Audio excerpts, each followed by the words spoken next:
आपका स्वागत है हमारे YouTube चैनल DK स्टोरी में। माता पार्वती भगवान शिव से पूछती हैं, पृथ्वी लोक पर इंसान को पूर्व जन्म का कर्ज भी चुना पड़ता है क्या? फिर भगवान शिव कहते हैं, हे देवी, यह सत्य है, इंसान को अपने पूर्व जन्म का कर्ज अवश्य चुक पड़ता है। फिर माता पार्वती पूछती हैं, हे देवों के देव महादेव, यह कैसा कर्ज होता है जो अगले जन्म में भी चुकाना पड़ता है? फिर भगवान शिव कहते हैं, हे देवी, आज मैं आपको दो कहानी सुनाने जा रहा हूँ। आप इस कहानी को ध्यान से सुनेंगे तो मालूम हो जाएगा कि पूर्व जन्म का कर्ज क्यों चुकाना पड़ता है। अगर आप यह कहानी सुन रहे हैं तो पूरा सुनिए, इस कथा को आधा अधूरा छोड़कर जाने की गलती मत करिएगा, क्योंकि इस पवित्र कथा को पूरा सुनने से मनचाहा फल की प्राप्ति होगी। इसलिए इस कथा को पूरा सुने। आप शिव भक्त हैं तो भोलेनाथ का अनादर ना करें। तो चलिए कहानी प्रारंभ करते हैं। बहुत समय पहले की बात है।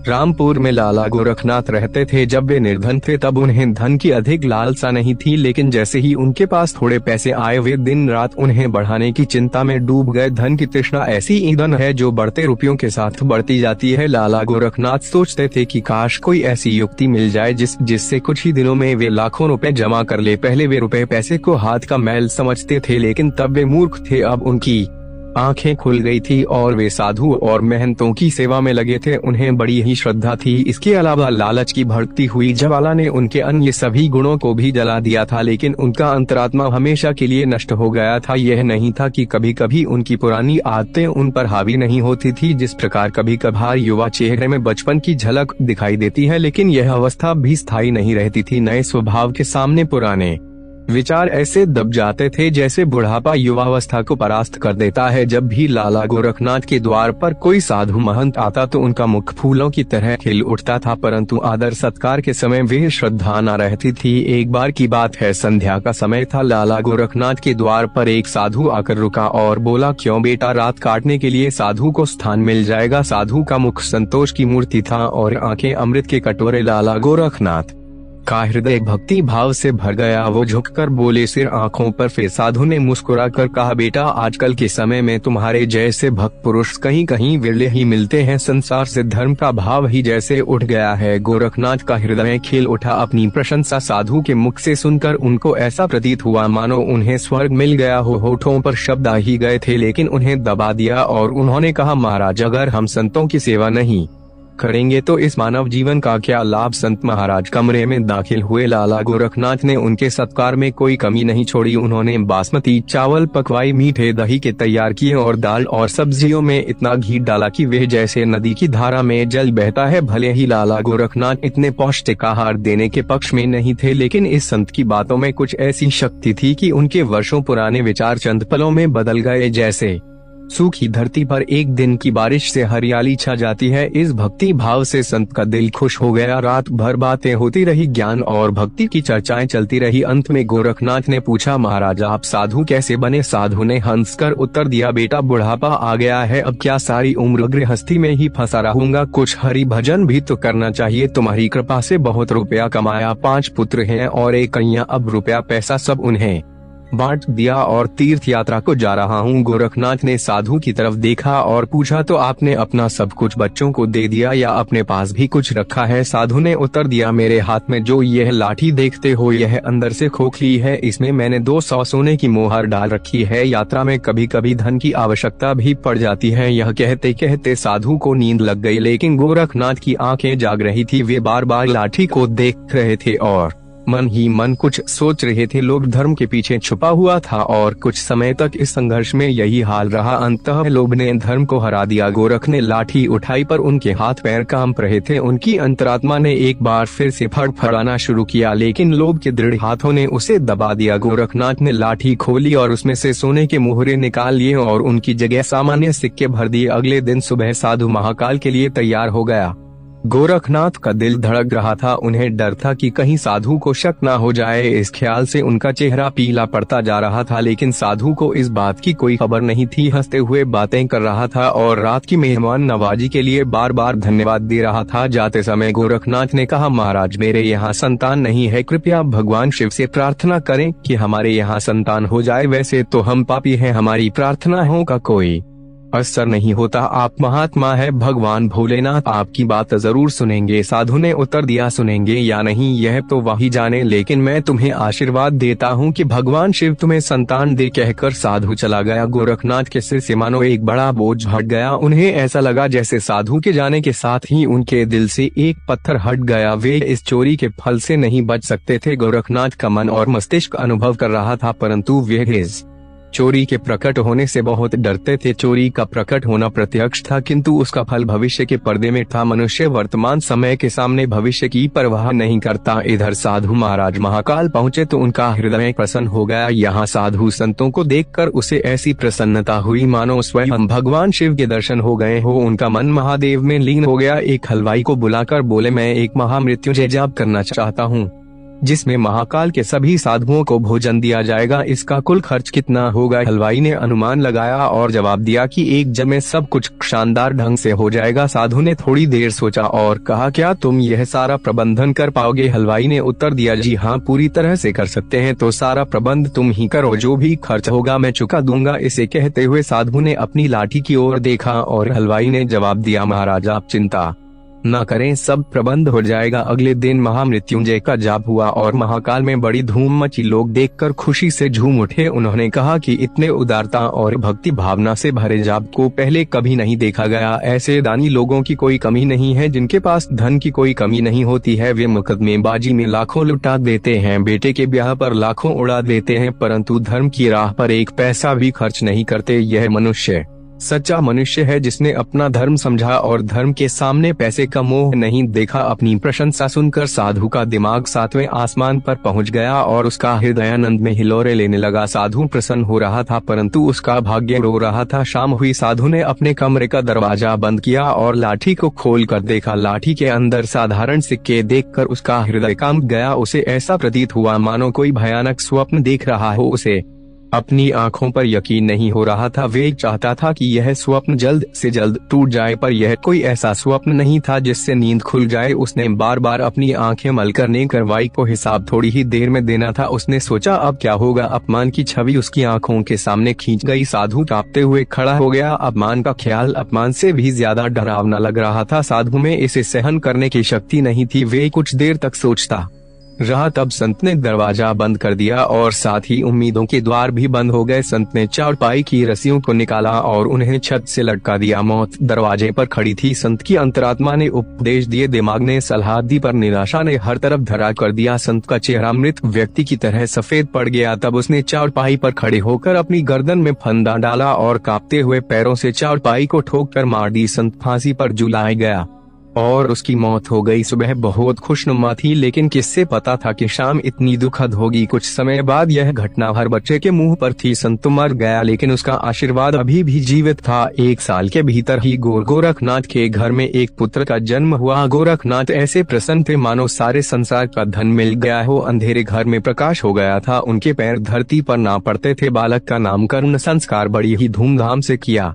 गया। इस उत्सव के अवसर पर एक बड़ा भोज दिया गया। उस दिन गोरखनाथ ने अपनी सारी जिंदगी की कंजूसी निकाल दी और रुपए को पानी की तरह बहाया। बालक का नाम हरिनाथ रखा गया। जैसे जैसे वे आयु में बढ़ता जाता, गोरखनाथ की कामनाएं पला पसार जाती थी। हरिनाथ बहुत ही सुशील बालक था। उसकी बुद्धि देखकर आश्चर्य होता था। लोग कहते थे कि यह कुल का नाम बढ़ाएगा। गोरखनाथ यह सुनकर फूले ना समाते। उसकी शरारतें और चंचलताओं को देखकर उनका प्यार और भी बढ़ता जाता था। इसी प्रकार 6 वर्ष बीत गए। हरिनाथ स्कूल में पढ़ने गया। वहाँ उसके गुणों का विकास होने लगा। वह हमेशा अपनी कक्षा में अव्वल आया करता था। गोरखनाथ यह देखकर ईश्वर का शुक्रिया अदा करता था, लेकिन कभी कभी जब उन्हें उस साधु के साथ अपने दुर्व्यवहार की याद आती तो उनके दिल में चुभन होती और उनकी आत्मा पर एक अनजाना डर छा जाता था। उन्हें बार बार अपने ऊपर गुस्सा आता था। वे अक्सर मन ही मन दुखी होते रहता कि मेरी बुद्धि पर क्या पर्दा पड़। डॉक्टर चेत गया था कि मैंने ऐसी मूर्खता की, लेकिन बीता हुआ समय उनके हाथ में नहीं आ सकता था। उन्होंने सोने की 200 मोहरे को रुमाल में बांधकर एक संदूक में रख दी और निश्चय किया कि वे उस साधु को दे देंगे। उन्होंने साधु की खोज शुरू कर दी। कई लोगों को भेजा गया, लेकिन वे साधु तक नहीं पहुंच सके। इतना समय बीत गया कि गोरखनाथ उस घटना को भूल गए थे, परंतु सोने की मोहर अभी भी एक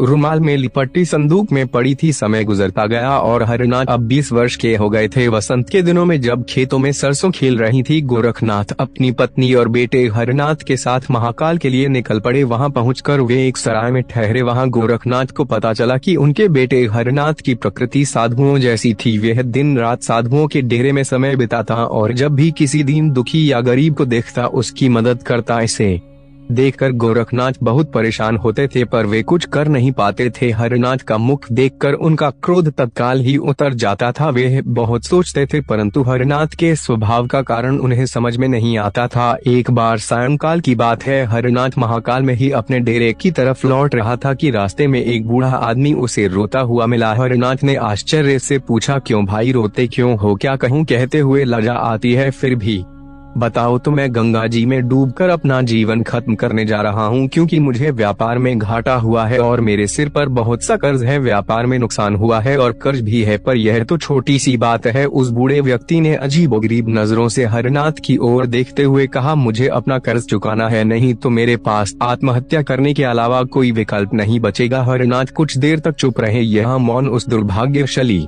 बूढ़े व्यक्ति के लिए एक उम्मीद बन गया। उनके आंसू थम गए। फिर हरनाथ ने पूछा कि कितने पैसों की जरूरत है तुम्हें? जब इंसान निराश होता है तब उसे हर कदम पर उम्मीद नजर आती है। बूढ़े व्यक्ति ने हिसाब लगाकर जवाब दिया कि मेरे सिर पर लगभग 2 का कर्ज है। हरनाथ फिर से कुछ देर के लिए चुप रहे। फिर उन्होंने कहा, चिंता मत करो, इंतजाम हो जाएगा। बूढ़े आदमी ने पूछा, तो कब तक? आज ही रात तक कर दूंगा। तुम मुझे कहाँ पर मिलोगे? बूढ़े ने कहा, चौक पर जो हलवाई की बड़ी दुकान है वह मेरी ही दुकान है, मैं तुम्हें वहीं पर मिलूंगा। हरनाथ भागता हुआ वापस सराय में पहुंचा। उस समय उसके हृदय में हलचल सी मची हुई थी। उसका चित्र व्याकुल था। वह चाहता था कि जितनी जल्दी हो सके हलवाई का संकट दूर कर दे। उसे किसी दिव्य शक्ति ने विश्वास दिला दिया था कि इस हलवाई की सहायता करना मेरा धर्म है। वह एक विशेष भावुकता के साथ डेरे पर पहुंचा। माता और पिता दोनों कहीं बाहर गए हुए थे। हरनाथ का रास्ता साफ हो गया। उसने नौकरों से चाबियां ली और कमरे के अंदर गया, परंतु संदूक में ताला लगा हुआ था। हरनाथ पर भूत सवार था। उन्होंने एक पत्थर उठाया और ताले को तोड़ दिया, फिर संदूक को खंगालना शुरू कर दिया। निराशा ने अपनी जगह बना ली, लेकिन आशा ने बंधन बांध दिए। अचानक आशा की चमक नजर आई। हरनाथ के हाथ में एक रुमाल आ गया। उन्होंने उसे कांपते हाथों से खोला और उनका दिल कमल की तरह खिल उठा। उस रुमाल में सोने की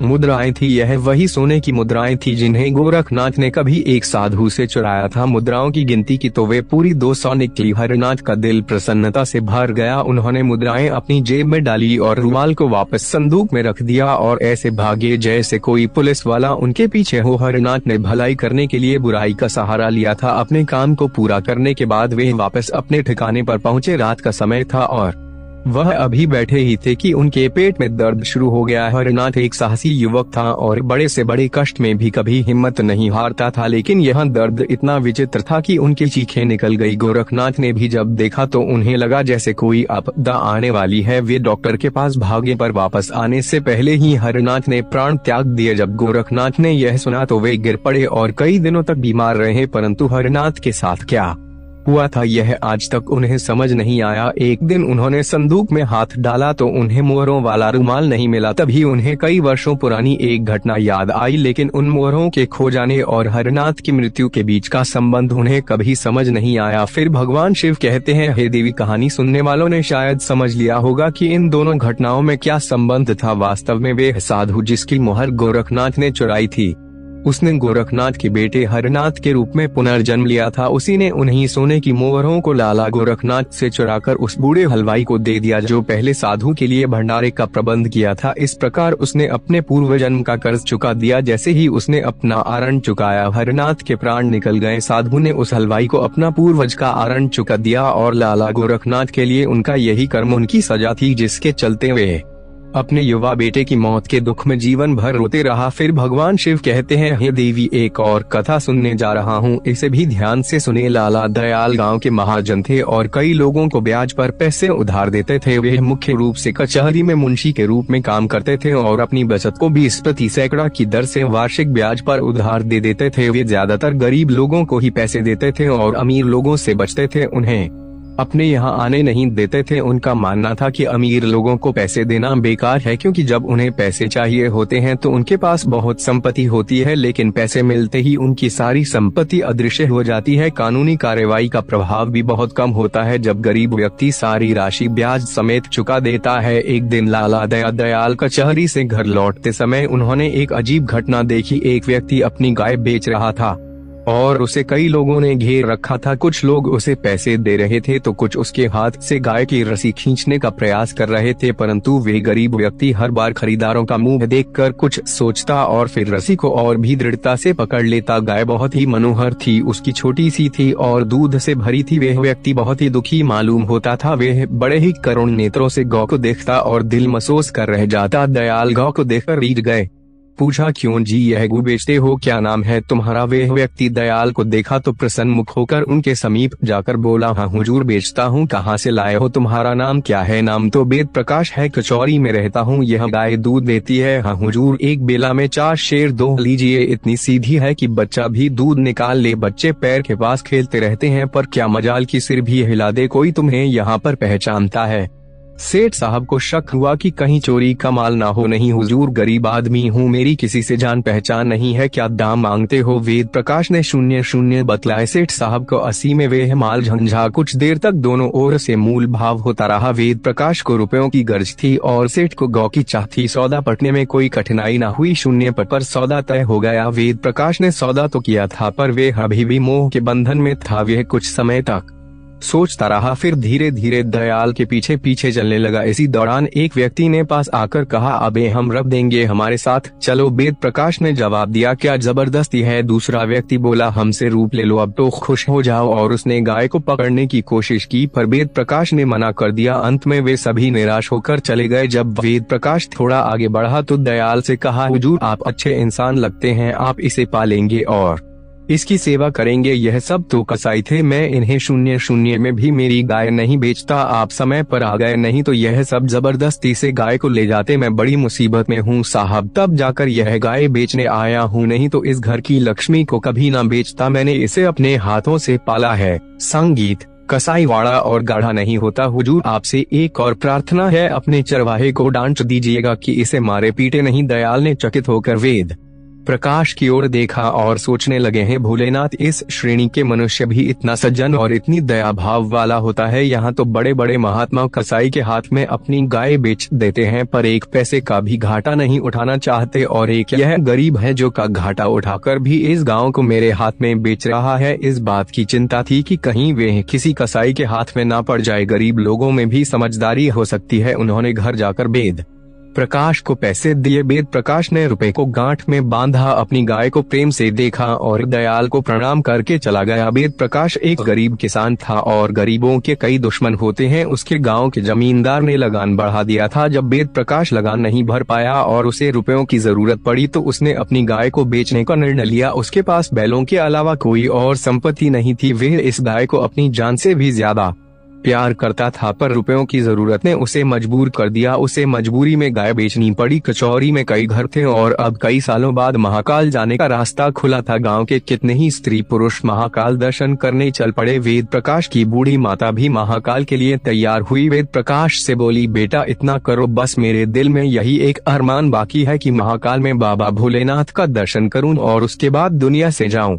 भोलेनाथ तुमको इस नेकी का फल देंगे। मुझे एक बार महाकाल का यात्रा करवा दो। मातृभक्ति ग्रामीणों का विशिष्ट गुण है। वेद प्रकाश के पास इतने रुपए कहाँ थे कि महाकाल के लिए काफी होते, पर माता की आज्ञा को कैसे टाल सोचने लगा। किसी से उधार ले लूं, कुछ अब की दे दूंगा, कुछ अगले साल चुका दूंगा, मगर उधार किससे लूं? कम से कम 500 तो चाहिए ही, तभी काम चलेगा। किसी महाजन से जान पहचान भी तो नहीं है यहाँ जो 1-2 बनिए लेन देन करते हैं। वे आमिरों की गर्दन तक ले देते हैं। चलूं लाला दयाल के पास? इन सबसे तो वही अच्छे हैं। मैंने सुना है कि यह लोगों से वादे के बदले में पैसे देते हैं और एक बार जो पकड़ लिया तो छोड़ते नहीं हैं। हाँ यह जरूर है कि यह लोग अपने कर्जदार के साथ धोखाधड़ी नहीं करते और सब कुछ स्पष्ट रखते हैं। कई दिनों तक वे सोचता रहा कि उनके पास जाऊं या नहीं। अगर पैसे समय पर ना पहुँचे तो यह लोग बिना शिकायत किए घर बार नहीं छोड़ेंगे, सब कुछ नीलाम कर देंगे। लेकिन जब कोई चारा नहीं बचा तो वे हार कर दयाल के पास गया और पैसे उधार मांगे। दयाल ने कहा, तुम ही ने तो मेरे हाथ में वे गाय बेची थी। हाँ सरकार, मैं तो पैसे दे दूंगा, लेकिन मैं पैसे वादे पर लेता हूँ। अगर वादा ना पूरा किया तो फिर तुम्हारी जान पर बनाएगी, फिर मैं जरा भी रियायत नहीं करूँगा। बताओ कब लौटा आओगे? वेद प्रकाश ने मन में हिसाब लगाकर कहा, सरकार 2 साल का समय रख लो। अगर 2 साल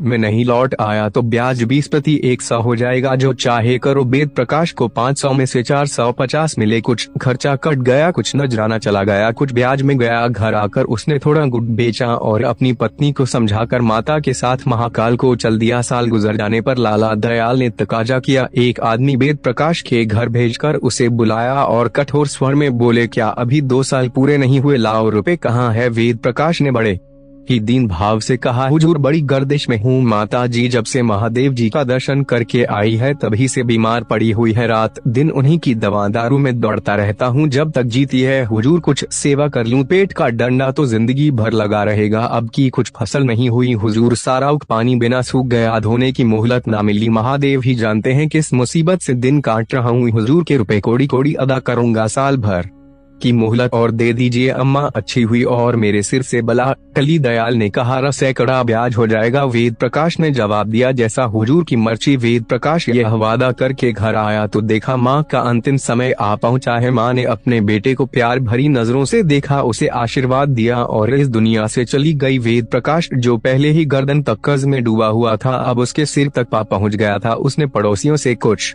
उधार लेकर अंतिम संस्कार की व्यवस्था की, पर उसे मृत्यु के बाद आत्मा की शांति के लिए दान दक्षिणा और भोजन करवाया। अब ऐसा कौन सा मौका मिलेगा जब वह अपनी माँ की सेवा कर सके? यह उसके धार्मिक और सांसारिक दायित्वों की परिणति थी। अब उसने सोचना शुरू किया कि पैसे कहाँ से लाऊं। लाला दयाल अब शायद कुछ न दे, उनके पास जाकर एक बार देखना ही होगा। शायद मेरी दुर्दशा सुनकर उन पर दया आ जाए। वे बड़े आदमी हैं, उनके लिए 100 कोई बड़ी बात नहीं है। इस तरह सोचते हुए वह लाला दयाल के पास गया। रास्ते में हर कदम उठाना कठिन था, किस मुंह से जाऊं? अभी 3 दिन ही हुए हैं, मैंने साल भर में पिछले उधार चुकता करने का वादा किया था। अब अगर और मांगूंगा तो वे क्या सोचेंगे? अगर मैं उनकी जगह होता तो कभी ना देता। उन्हें जरूर लगेगा कि मेरी नीयत ठीक नहीं है। कहीं घुड़िया दे दी तो पूछे, तेरे पास कौन सी बड़ी जायदाद है जिस पर तू रुपये मांगता है? तो मैं क्या जवाब दूंगा? जो कुछ जायदाद है वह यही 2 हाथ हैं, उसके सिवाय यहाँ क्या है? परंतु इन निराशाजनक शंकाओं के होने पर भी वह धीरे धीरे आगे बढ़ा चला जा रहा था, जैसे कोई अनाथ विधवा थाने में फरियाद लेकर जा रही हो। बहुत दयाल कचहरी से आकर अपने स्वभाव के अनुसार नौकरों पर बिगड़ रहे थे। कहते थे, द्वार पर पानी क्यों नहीं छिड़का? बरामदे में कुर्सियां क्यों नहीं निकाल रखी? इतने में वेद प्रकाश सामने जाकर खड़ा हो गया। लाला साहब झला तो बैठे थे, रुष्ट होकर बोले, तुम क्या करने आए हो जी? क्यों मेरे पीछे पड़े हो? मुझे इस वक्त बातचीत करने की फुर्सत नहीं है। वेद प्रकाश कुछ न बोल सका। यह डांट सुनकर वह इतना हताश हुआ कि उलटे पैरों लौट पड़ा। सोचने लगा, हुई ना वही बात, यही सुनने आया था। मेरी अकल पर पत्थर पड़े थे। दयाल को कुछ दया आ गई। जब वेद प्रथम के नीचे उतर गया तो बुलाए, जरा नरम होकर बोले, कैसे आए थे जी? क्या कुछ काम था? नहीं सरकार, यूं ही सलाम करने चला आया।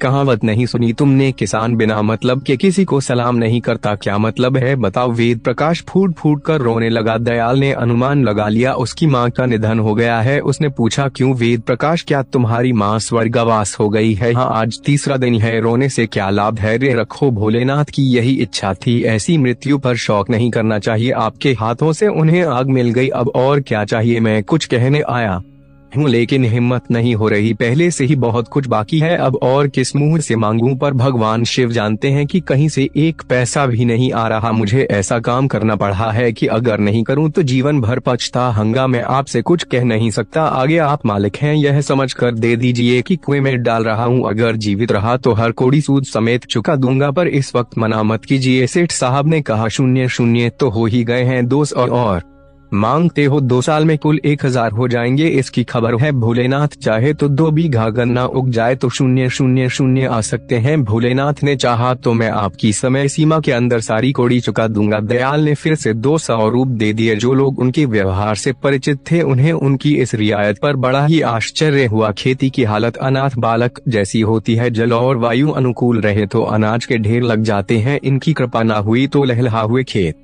भी कपटी मित्र की भांति दगा दे जाते हैं। ओला और पाला, सूखा और बाढ़, टिड्डी और लाही, दीमक और आंधी से प्राण बच जाए तो फसल खलिहान में आ जाती है और खलिहान से आग और बिजली दोनों का ही बैर है। वेद प्रकाश ने कलेजा तोड़कर मेहनत की, दिन को दिन और रात को रात ना समझा। बीवी बच्चे दिलो जान से लिपट गए, ऐसी उख लगी कि हाथी गुश से तो समा जाए सारा गाँव। दांत तले उंगली दबाता था। लोग वेद प्रकाश से कहते, यार अब की बार तुम्हारे पाँव आर हैं, इस बार तो सारे कर्जे हट जाएंगे, अब की बार बेड़ा पार हो जाएगा। वेद प्रकाश सोचा करता कि अब की जो ही गुड़ का रुपया हाथ में आएगा सबके सब ले जाकर लाला साहब के कदमों में रख दूं। यदि वह स्वयं उसमें से 2-4 रुपए निकाल कर देगा तो मैं ले लूंगा, नहीं तो इस साल भी चुनी छोकर खाकर गुजारा कर लूंगा। लेकिन लिखी हुई बातें कौन मिटा सकता है। वे अग्नि का महीना था। वेद प्रकाश खेत की मेड़ पर बैठकर रखवाली कर रहा था। ठंड के मौसम में उसके पास केवल एक पुरानी चादर थी जिसे ओढ़ने के लिए उसने ऊख के पत्ते जला दिए। अचानक एक तेज हवा का झोंका आया और जलते हुए पत्ते खेत में उड़ गए। आग लग गई। गांव वाले आग बुझाने आए पर आग की लपटें उड़कर इधर उधर फैल गई। सभी कोशिशें नाकाम हो गई। आखिरकार पूरा खेत जलकर राख हो गया और वेद प्रकाश की उम्मीदें भी उसकी कमर टूट गई। दिल हार गया, हाथ पैर ढीले पड़ गए और सामने की परोसी गई थाली छिन गई। घर आया तो दयाल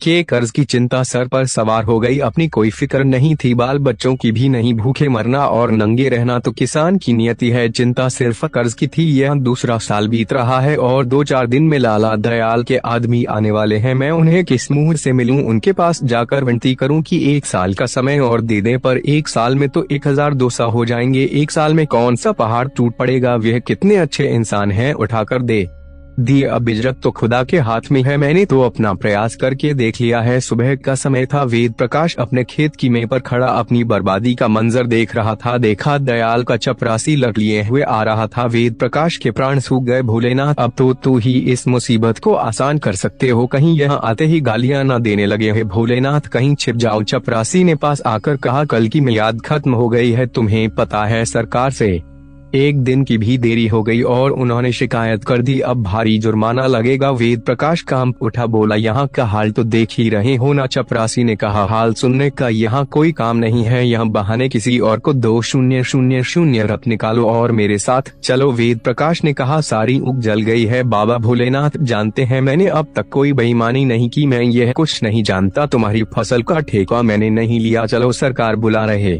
हैं। यह कहते हुए चपरासी ने उसका हाथ थाम लिया और उसे खींचते हुए ले जाने लगा। उसे घर में जाकर पगड़ी बांधने का भी अवसर नहीं दिया गया। 5 कोस की दूरी तय कर चुके थे और वेद प्रकाश ने सिर उठाकर फिर से देखा। वह बस बार बार हे महादेव पुकार रहा था, क्योंकि अब उसे इसी नाम पर विश्वास था और यही उसकी हिम्मत को कायम रखे हुए था। अन्यथा वह शायद कहीं गिरकर मर जाता। दयाल अपने दरवाजे पर टहल रहे थे। वेद प्रकाश वहां पहुंचा और उनके चरणों में मैं गिर पड़ा और बोला, हुजूर बड़ी मुसीबत में हूँ, भगवान शिव जानते हैं मैं बर्बाद हो चुका हूँ। क्या आपने सुना नहीं कि सारी फसल जल गई है, जैसे किसी ने खेत में झाड़ू ही फेर दी हो। अगर यह आपदा नहीं आती तो मैं आपका सारा पैसा चुका देता। अब आपकी क्या सलाह है, आपके आदेश अनुसार ही करूँगा। मैं जानता हूँ कि आपका पैसा मेरे सिर पर है और मुझे हर कौड़ी अदा करनी है। मैंने 2 बार वादे किए और दोनों ही बार वे झूठे साबित हुए। अब मैं वादा नहीं करूंगा, जो कुछ भी होगा वह लाकर आपके चरणों में रख दूंगा। मेहनत और मजदूरी से जैसे भी संभव हो सकेगा मैं आपके रुपए चुकाऊंगा। दयाल ने मुस्कुराकर कहा, तुम्हारे मन में इस वक्त सबसे बड़ी कौन सी इच्छा है। वेद प्रकाश ने कहा, यही हुजूर कि आपके रुपए अदा हो जाए। सच कहता हूँ हुजूर, भगवान शिव जानते हैं। अच्छा तो समझ लो कि मेरे रुपए अदा हो गए। इसे कैसे समझा जाए, यदि मैं यहाँ नहीं दूंगा तो वहाँ देना पड़ेगा। अब वेद प्रकाश, इसकी चिंता मत करो, मैं तो बस तुम्हें परख रहा था। सेठ ने कहा, सरकार मैं इतना बोझ उठाकर नहीं मर सकता। कैसा बोझ सेठ, मेरे ऊपर तो कुछ भी नहीं है और अगर होता भी तो मैंने माफ कर दिया है। अब तुम मेरे 1 पैसे के भी देनदार नहीं हो। असल में मैंने तुमसे कर्ज लिया था और वही चुका रहा हूँ। मैं तुम्हारा कर्जदार हूँ, तुम मेरे नहीं। तुम्हारी गाय अब तक मेरे पास है, उसने मुझे कम से कम 2000 का दूध दिया है और 2 बछड़े मुनाफे में दिए हैं। अगर तुमने यह गाय कसाई को दे दी होती तो मुझे इतना लाभ कहाँ से होता। जब तुम इतने गरीब और नादान होते हुए भी गाय की जान बचाने के लिए 50 का नुकसान उठा सकते हो तो मैं अपनी सगुनी हैसियत रखकर 100 समाप्त कर दूं तो यह कोई बड़ी बात नहीं है। तुमने भले ही जानबूझकर मेरे ऊपर कोई एहसान नहीं किया हो, पर असल में वह मेरे धर्म का एहसान था। मैंने भी तुम्हें धर्म के काम के लिए ही पैसे दिए थे, इस तरह हम दोनों बराबर हो गए। आपकी गाय के दोनों बच्चे मेरे यहाँ है, अगर चाहो तो ले जा सकते हो, यह तुम्हारी खेती में काम आएंगे। तुम एक ईमानदार और नेक व्यक्ति हो, मैं हमेशा तुम्हारी मदद के लिए तैयार रहूंगा। अगर इस समय तुम्हें पैसों की जरूरत है तो जितने चाहो ले सकते हो। वेद प्रकाश को ऐसा लगा जैसे उसके सामने कोई फरिश्ता बैठा है। वे धन्यवाद भी नहीं कह पाया और आंसुओं को रोकते हुए बोला, हुजूर, इस नेकी का बदला बाबा भोलेनाथ आपको देंगे। मैं तो आज से आपका गुलाम समझूंगा नहीं, तुम मेरे दोस्त हो, गुलाम नहीं। उसने जवाब दिया, जो रुपए देकर गुलामी से मुक्त होते उसे मुक्ति धन कहते हैं। तुम पहले ही मुक्ति धन दे चुके हो, अब यह शब्द कभी मत कहना। वेद प्रकाश लाख लाख धन्यवाद करते हुए घर वापस लौट गया। अब उसके मन